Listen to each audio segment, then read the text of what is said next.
ಬೆಂಗಳೂರು ಅಭಿವೃದ್ಧಿ ವಿಚಾರದಲ್ಲಿ ಉದ್ಯಮಿ ಮೋಹನ್ ದಾಸ್ ಪೈ ಯಾವಾಗವಾಗ ಒಂದಿಷ್ಟು ಟೀಕೆಯನ್ನ ಮಾಡ್ತಾ ಇರ್ತಾರೆ. ಇಲ್ಲಿ ಆಗ್ತಾ ಇರುವಂತ ಬೆಳವಣಿಗೆ ಬಗ್ಗೆ ಈಗ ಉದ್ಯಮಿ ಮೋಹನ್ ದಾಸ್ ಪೈ ವಿರುದ್ಧ ಈಗ ಡಿಕೆ ಶಿವಕುಮಾರ್ ಅವರು ಕಿಡಿಕಾರಿದ್ದಾರೆ. ಮೋಹನ್ ದಾಸ್ ಪೈ ಸೀನಿಯರ್ ಮನುಷ್ಯ, ನನ್ನ ದೊಡ್ಡಣ್ಣ ಮಾತಾಡಲಿ, ಅವರು ಎಲೆಕ್ಷನ್ಗೆ ನಿಲ್ಲಿ, ಮಂತ್ರಿ ಆಗಲಿ ಗೊತ್ತಾಗುತ್ತೆ, ಒಳ್ಳೆ ಕೆಲಸ ಮಾಡಲು ವಿರೋಧ ಇದ್ದೇ ಇರುತ್ತೆ, ಟೀಕೆ ಇರುತ್ತೆ ಅಂತ ಡಿಸಿಎಂ ಡಿಕೆ ಶಿವಕುಮಾರ್ ಅವರು ಹೇಳಿದ್ದಾರೆ. ಸ್ಪೋರ್ಟಿವ್ ಆಗಿ ತಗೊಂಡಿದ್ದಾರೆ. ಬಟ್ ಅದೇ ರೀತಿಯಾಗಿ ಅವರು ಕೂಡ ಕಿಡಿಕಾರಿದ್ದಾರೆ. ಆ ಕಡೆಗೆ ಬೆಂಗಳೂರು ಅಭಿವೃದ್ಧಿ ಏನಾಗ್ತಾ ಇದೆ ಏನಿಲ್ಲ ಅನ್ನುವಂಥದ್ದು ಟೀಕೆಗಳು ಬರ್ತಾ ಇದೆ. ಇಷ್ಟೆಲ್ಲ ಗಳಿಸುವಂಥ ಬೆಂಗಳೂರಿಗೆ ಏನು ಸಿಗ್ತಾ ಇದೆ, ಬೆಂಗಳೂರು ಯಾಕೆ ಈ ಪರಿಸ್ಥಿತಿಗೆ ಹೋಗ್ತಾ ಇದೆ ಅನ್ನುವಂಥದ್ದು. ಹಾಗಾಗಿ ಉದ್ಯಮಿ ಮೋಹನ್ ದಾಸ್ ಪೈ ಟೀಕೆ ಮಾಡಿದ್ದಕ್ಕೆ ಈಗ ಡಿ ಕೆ ಶಿವಕುಮಾರ್ ಉತ್ತರ ಕೊಟ್ಟಿದ್ದಾರೆ. Mr. Mohandas Pai is a very senior man. We respect him. He's an elderly brother. He's a big man, intelligent man.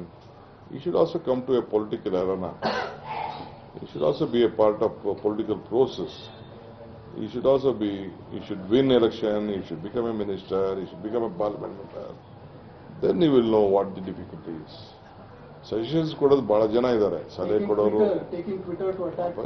ಅವರೆಲ್ಲ ಮಾಡ್ಲಿಕ್ಕೆ ತೊಂದರೆ ಇಲ್ಲ.